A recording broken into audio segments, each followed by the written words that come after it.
Richard Morecroft, and welcome to a new week of letters and numbers. Time to wash off those mental cobwebs as we dive in and do a few quick laps of the puzzle pool. And your swimming coaches for this session in lane one, Madam Multiply, Lily Serna.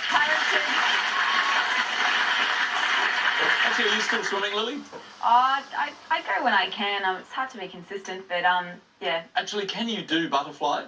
I can probably do 25 metres and then it starts to go pear-shaped after that. 25 metres? That's a huge distance. I don't think I could manage 5. Too much movement. Anyway, we'll do the full length of the pool tonight. Thanks. Welcome, Lily. And the superfish of English, David Astle. Thank you. Thank you.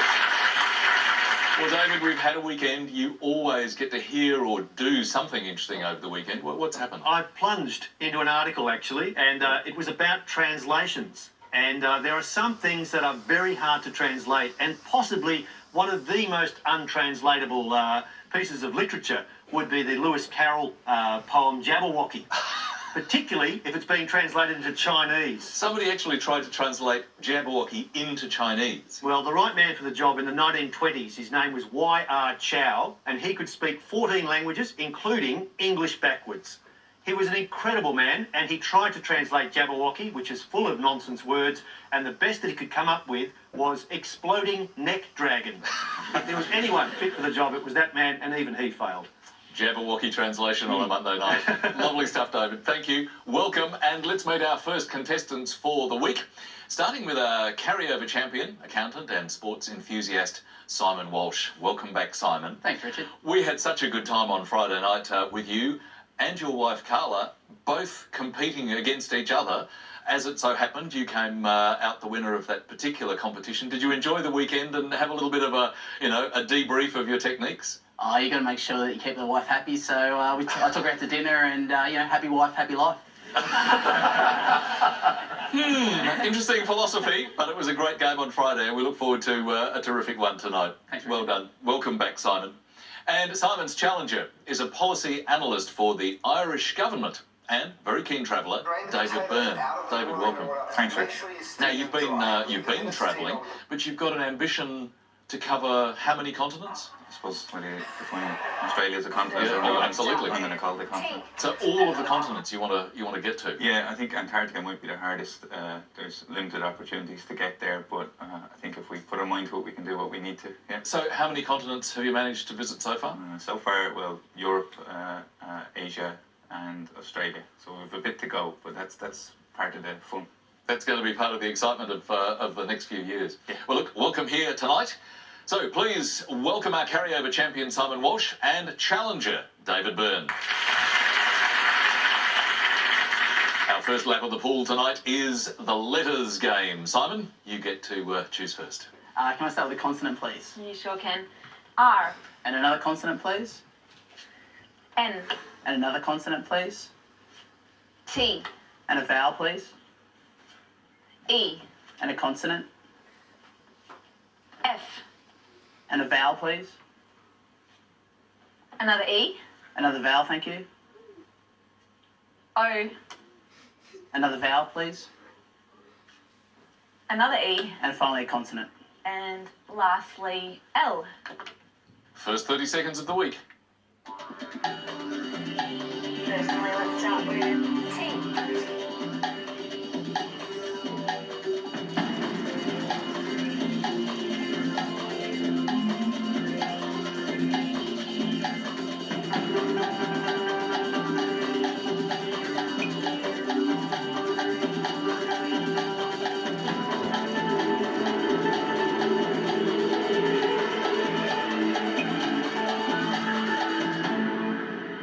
Well, you certainly weren't short of E's there, Simon. How did you go? Just 5 for me, Richard. Just 5. And David? I had a 5 as well. 5 for you. Well, let's start with yours. Front. And yours, Simon? Often.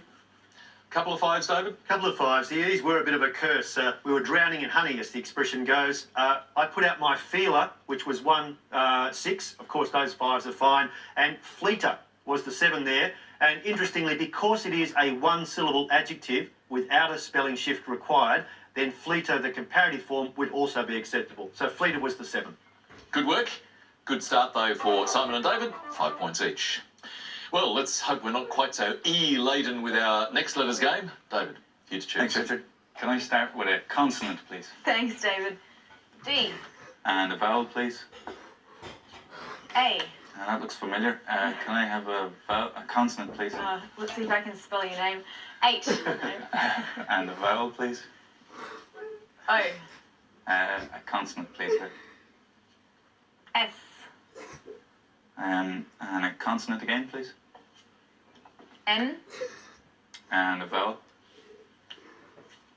E. A consonant, please.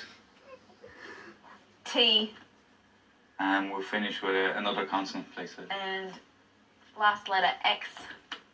Thanks, Lily. Time starts now.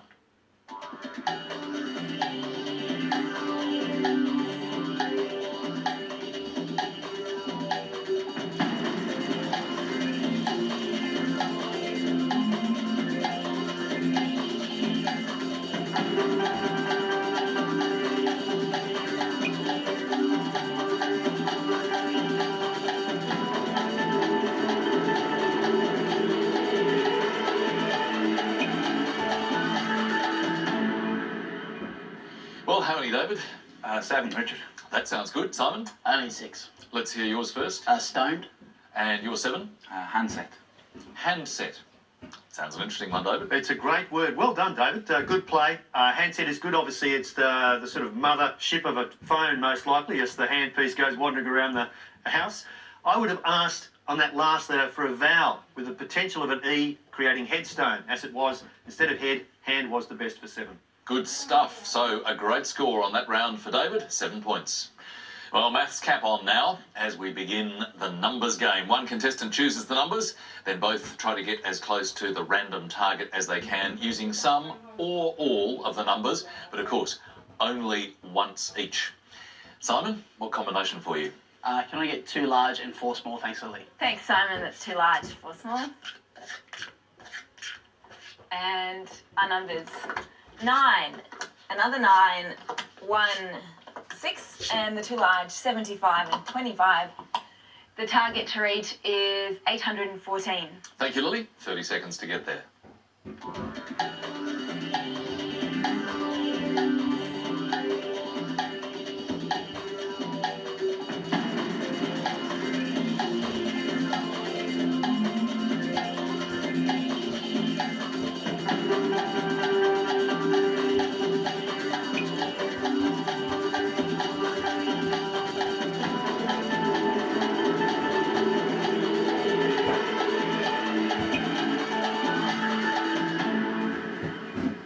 How close, Simon?